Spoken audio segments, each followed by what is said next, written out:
The afternoon sun of early September cast long, slanted shadows across the tree-lined streets of Maple Hollow, Pennsylvania. It was one of those perfect autumn Saturdays when the first blush of color kissed the leaves, painting the suburban landscape in warm, fleeting hues of amber and gold. The town, a postcard of white picket fences and seasonal fairs, still clung to a small-town charm that made neighbors wave from their porches. A charm that had become a source of bitter irony for Elaine Whitmore. Elaine sat in her living room, her gaze fixed on a blank space on the wall where a family photograph once hung. She had taken it down years ago, unable to bear the daily confrontation with Nathan's bright 8-year-old smile, a smile frozen in time. The doorbell chimed, a sharp sound that fractured her reverie. "Elaine! It's me!" Donna's voice called through the door. "Are you ready?" Elaine opened the door to her friend's determined face. Donna had been a persistent, gentle force all week. Her campaign to get Elaine out of the house culminating in today's objective. The Lavender Grove Community Yard Sale, a sprawling neighborhood event just 4 blocks away in Ash Hollow. "I don't know if I'm up for this," Elaine murmured, though her hand was already reaching for her jacket. "You need this," Donna insisted, her voice soft but unyielding. "It's been 10 years, Elaine. You can't keep living in a museum of grief." 10 years. The words hung in the air, heavy and suffocating. A decade since Nathan, her bright, boisterous son, had vanished from his own birthday party in Briarwood Park. The police had no leads. The case had gone cold, and Elaine had been left to inhabit a world where every ticking clock only measured the length of his absence. "I've always liked yard sales," Elaine admitted, the thought surfacing from a past she rarely visited. "They're like time capsules. All those old things, they remind me of better times." Donna's face brightened. "That's the spirit. Come on, when was the last time we did something together outside this house?" "I can't even remember." They drove the short distance to Ash Hollow, where the yard sale was in full swing. It was a kaleidoscope of suburban life, with families perched behind folding tables on their lawns, eager to offload the artifacts of their lives. Vintage clothing hung from makeshift racks, cardboard boxes overflowed with well-loved books, and kitchen gadgets from forgotten decades gleamed in the afternoon light. Elaine had to admit it felt good to be out. The crisp air, the murmur of conversation, the sheer, unapologetic normality of it all was a balm she hadn't realized she needed. They meandered from one table to the next, examining old china and thumbing through records. Then Elaine saw it. At first, it was just a splash of color that caught her eye, a vibrant teal blue amongst a jumble of children's toys. Her steps slowed. Her heart, a dormant, heavy thing in her chest, began to beat a frantic, unfamiliar rhythm. She moved closer, a strange magnetism pulling her forward. It was a Game Boy, an original, chunky model, the color of a tropical sea. But it wasn't just any Game Boy. As she reached for it, her hand trembling, her breath hitched in her throat. There, on the plastic casing, were 3 Pokemon stickers. A triumphant Pikachu in the center, flanked by a determined Squirtle and a sleepy-looking Snorlax. "Nathan," she whispered. The name a painful, rusty key turning in her soul. "What is it?" Donna asked, her cheerful browsing halted by her friend's sudden, statuesque stillness. "This is Nathan's," Elaine said, her voice stronger now, laced with a terrifying, soaring hope. She clutched the device as if it were a holy relic. "Look at the stickers. They're identical. He loved Pokemon so much." The memory was so vivid it was like a physical blow, his 7th birthday, just a year before he disappeared. The sheer joy on his face as he tore the wrapping paper off this exact gift. She remembered the precise way he'd placed those stickers, his little tongue poking out in concentration. "Are you sure, Elaine?" Donna asked gently.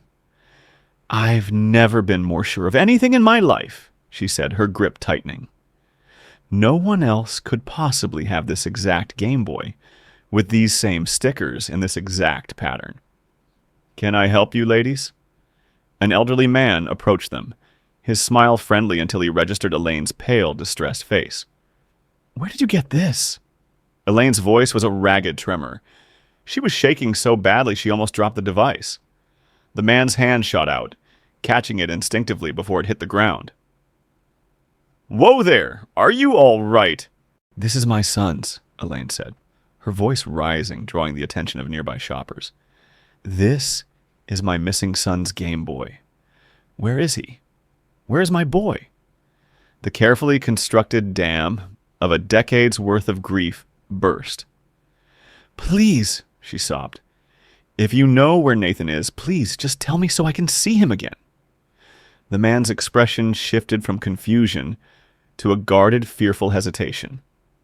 I don't know what you're talking about, he stammered, pulling the Game Boy from her desperate grasp and stuffing it into his jacket pocket. No! Elaine's panic escalated. His furtive movement was a confirmation. That's my son's! Why are you hiding it? Elaine, calm down. Donna tried to intervene, but Elaine was lost in a storm of adrenaline and sorrow. The world tilted, her legs gave way, and she crumpled to the grass. Gasps rippled through the gathered crowd. I'm calling the cops, the elderly man announced, his voice sharp with alarm as he pulled out a flip phone. Within 5 minutes, a police cruiser arrived. A young officer stepped out, his gaze sweeping over the scene. What's going on here? This woman, the elderly man said, pointing an accusatory finger, started panicking, claiming this old toy I'm selling belongs to her son. She tried to take it from me. Sir, may I see the device? The officer requested.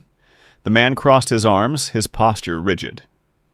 Legally, I don't have to show you anything. This is my property. Sir, I'm asking you to cooperate, the officer said, his tone firming. I know my rights, the man insisted, his hand protectively over his jacket. Elaine, helped to a sitting position by Donna, looked up. Please, she said, her voice clear despite her tears. Call the detective on my son's case. Nathan Whitmore. He disappeared 10 years ago. The officer's demeanor changed. He radioed for backup and for the detective. Minutes later, more cars arrived, including an unmarked sedan. A man in his 50s with tired eyes and graying hair stepped out and approached Elaine. Mrs. Whitmore, Detective Morrison said gently. What's happening? The Game Boy, she choked out, pointing. He has Nathan's Game Boy, the blue one with the 3 Pokemon stickers. Morrison's expression grew serious. He turned to the elderly man. Sir, I'm Detective Morrison. I've worked the Nathan Whitmore case for 10 years. We have a detailed list of his personal belongings that went missing with him, including a teal Game Boy with 3 specific Pokemon stickers. He retrieved a folder from his car. These are photographs of Nathan with the device. Now, I'm going to need you to hand it over. One of the other officers suddenly stepped forward. Wait, is that Walter Griggs? Sergeant Griggs. The elderly man straightened slightly. The officer continued. Sir, you were a respected police sergeant here in Ash Hollow. You know our procedures. With visible reluctance, Walter Griggs produced the Game Boy. Morrison took it, comparing it to the photographs. The stickers, faded but distinct, were a perfect match. Where did you get this, Mr. Griggs? The detective asked. I bought it at a flea market years ago, Walter said too quickly. That's bullshit, Elaine cried out. He has something to do with this. Ma'am, please, Morrison said before turning back to Walter. We're going to need your permission to search your vehicle and the items you've brought for sale. Fine, Walter clipped, his jaw tight. The officers conducted a methodical search, but found nothing. We'll need to search your home as well, Morrison stated. Will you cooperate? Walter let out a long, weary sigh. Whatever. But I don't want that woman, he spat, pointing at Elaine, on my property. Detective Morrison helped Elaine and Donna into his car as Walter led the procession to his house, just a block away. As they drove, Elaine's heart hammered against her ribs. After 10 years of deafening silence, was this finally the break? Or was it just another dead end on a road paved with heartbreak? The search of Walter Griggs's tidy two-story home yielded nothing. No sign a child had ever been there. Elaine's hope, which had soared so violently, began to plummet. Detective Morrison showed her Walter's file. A respected sergeant, retired with full honors. The officer who recognized him vouched for his character. But the Game Boy, Elaine protested weakly. We can't prove it's the same one without DNA, and the surface is too worn, Morrison explained. Without concrete evidence, he's not a suspect. They returned to the front porch, where Walter stood arms crossed, the picture of a wronged citizen. Mr. Griggs, Morrison said, we'd like to keep the Game Boy as potential evidence. Walter waved a dismissive hand. Take it. I was about to sell it anyway. Would have sold it to you if you hadn't been so offensive. It's my son's, Elaine said, her voice steady now. It's evidence. Mr. Griggs, Morrison interjected, can you tell us when and for whom you bought this device? Walter shifted. I don't remember exactly. It was at a flea market. Bought it for my... He hesitated just for a fraction of a second. For my niece. Elaine's breath caught. He had been about to say, son. She was sure of it. She glanced at Morrison and saw by the subtle flicker in his eyes that he had noticed it too. That tiny shared observation was an anchor. At the station, Elaine gave her formal statement. Afterwards, she asked to see the Game Boy again. A young forensic technician kindly inserted batteries. The familiar startup chime filled the sterile lab. There's a game cartridge inside, the technician noted, carefully removing it. She read the faded label aloud. That's his favorite, Elaine whispered, and he took it everywhere.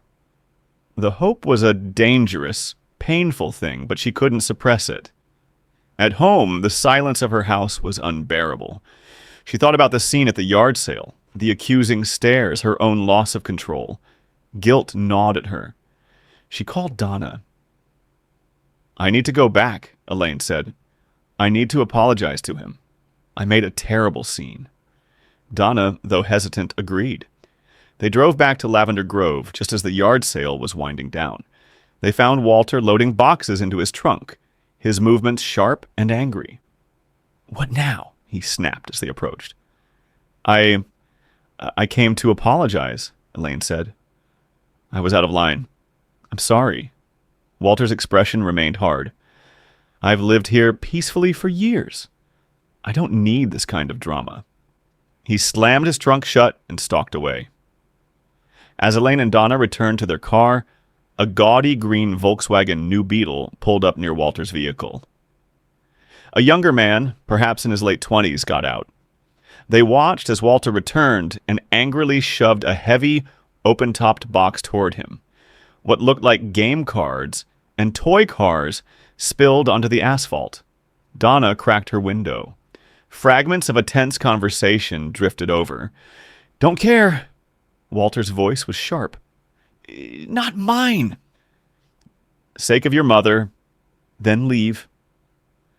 The younger man, agitated, hastily gathered the fallen items, threw the box in his Volkswagen, and sped off. That must be his son, Elaine said, her mind racing. The one he almost mentioned. And that box was full of children's toys, Donna added. Follow him, Elaine urged. Please, Donna. I can't let this be another dead end. Donna hesitated, then sighed. Fine, but we are not stalking anyone. We'll just see where he goes. The green Beetle was easy to track. It turned into the parking lot of a store on the outskirts of town. Donna, stuck in the wrong lane, missed the turn. By the time she made a U-turn and headed back, the man was already exiting the store, carrying 2 large shopping bags. He reversed out of his spot at a reckless speed, nearly colliding with them, before tearing back onto the main road. They pursued, but a railroad crossing blocked their path. A long, slow freight train rolled by, an agonizing symbol of their lost opportunity. By the time the gates lifted, the green car was gone. "We've lost him," Elaine said, her voice flat with disappointment. On their way back, they passed the store again. Dark Delights, Party Emporium, the sign read. It was a Halloween and novelty shop, painted black with purple trim. "Let's just stop," Donna suggested, trying to salvage their disastrous outing. "Halloween's coming up. My niece would love something from here." Inside, the store was a macabre wonderland of costumes and props. As Donna found a witch costume for her niece, Elaine's mind was still on the man. Donna placed the costume on the counter, but its slippery fabric slid off, falling behind it. "I'll go get the clerk," Donna said, heading for the door where a young employee was smoking. Elaine, ever polite, leaned over the counter to retrieve it. Her eyes fell on a laptop screen, showing a paused video. As her hand brushed the keyboard, the video began to play. It was a grainy, shaky clip filmed in dark woods at night. A face appeared close to the camera, the same man from the yard sale, Walter's son. The clerk rushed back in, flustered. "What are you doing?" he demanded, seeing her behind the counter. "I was just getting the costume," Elaine explained. "But I saw the man who was just here." "In that video?" The clerk's face paled. "Did you do anything to my laptop?" He lunged for the mouse, intending to close the file, but in his haste, he accidentally revealed the window behind it. A Yahoo Messenger group chat. The chat title read, "Scary Fun Party." And there, in bold text, surrounded by festive emoticons, was a name that made Elaine's world stop. Nathan. "You were snooping," the clerk accused, slamming the laptop shut. "My missing son's name is Nathan," Elaine said, her voice shaking with a terrifying new energy. "Why is his name in your chat?" The clerk scoffed, but Donna stepped forward. "The police found a lead this morning pointing to that man's father. Now we have this. We'll have to alert them." The clerk broke. "Please! The man's name is Derek. We're just planning a party at his family's property. A surprise for someone named Nathan. Well, that's all. I only sold him costumes." With trembling hands, he opened the laptop again. The chat messages detailed the plan, mentioning the need for top-tier fear visuals, and enough strobe for full impact. An address was listed. Donna scribbled it down as Elaine pulled out her phone, dialing the police with a hand that shook with a mixture of hope and pure terror. The drive to the address, a long-abandoned vacation house Walter Griggs owned, was a blur of sirens and crackling radio transmissions. The property was a portrait of decay, a boarded-up cottage sinking into an overgrown yard. Derek's green Volkswagen was parked haphazardly near the front. "Stay in the car," Detective Morrison ordered. But Elaine couldn't. She and Donna followed at a distance as the officers approached the house. Through a broken back window, they saw flickering lights in the woods beyond. Music and laughter drifted from the trees. Then a command shattered the evening air. "Police! Hands in the air!" The music stopped. The sounds of a party were replaced by shouts of confusion and fear. Another officer escorted Elaine and Donna to wait by the cruisers. Minutes later, 5 men were led out of the woods. They wore elaborate, hyper-realistic zombie costumes. Among them was Derek. An officer approached Elaine, his expression urgent. "Ma'am, we found a young man. He said his name is Nathan. He's extremely distressed and refusing to come out. We need your help." Elaine's legs nearly gave way. Donna caught her. "Go," she said. "Go get your son." She followed the officer into the woods. There, illuminated by police flashlights, a young man was crouched by a fire pit, rocking back and forth, his head in his hands. "You're all zombies," he sobbed, his voice hoarse with terror. "You're going to kill me." "I should have stayed down there." Elaine moved forward, her own fear eclipsed by a wave of maternal instinct that had been dormant for a decade. She crouched beside him. "Nathan," she said softly. "Mom's here. I'm your real mother. And I'm alive." Slowly, the young man lifted his head. His face was streaked with dirt and tears. He was 18, not 8, but through the passage of 10 years, she saw him. The shape of his eyes, the curve of his nose. This was her Nathan. "His pupils are dilated," an officer observed. "He's under the influence of a hallucinogen." Elaine took his trembling hand. "We're going to help you now," she said. "You're safe." "No," he whimpered. "Derek said the world ended. He said you were eaten by zombies."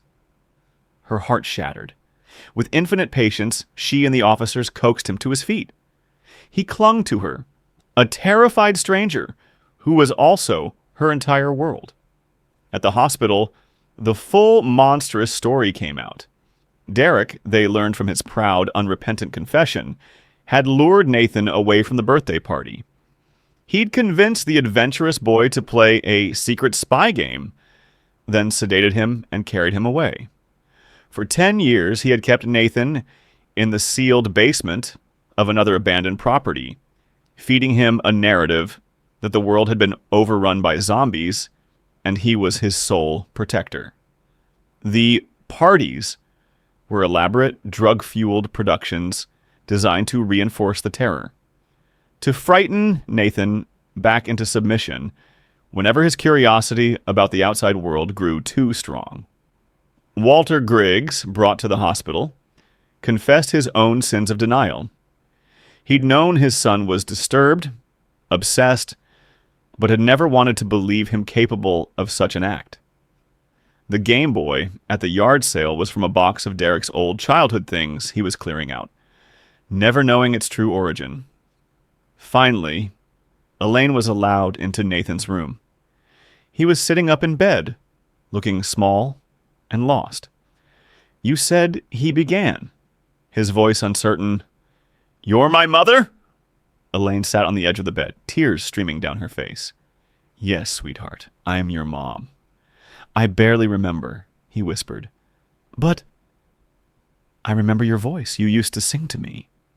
"Yes," she said, her voice thick with emotion. "I sang you lullabies every night." He was still afraid, still looking for monsters in the shadows, but as she took his hand, a flicker of trust sparked in his terrified eyes. The road ahead would be long, a slow climb out of a decade-long nightmare. But as she held her son, a fragile, broken young man who was finally, miraculously home, Elaine knew they would walk it together. The relentless, undying hope of a mother had pierced the darkness at last.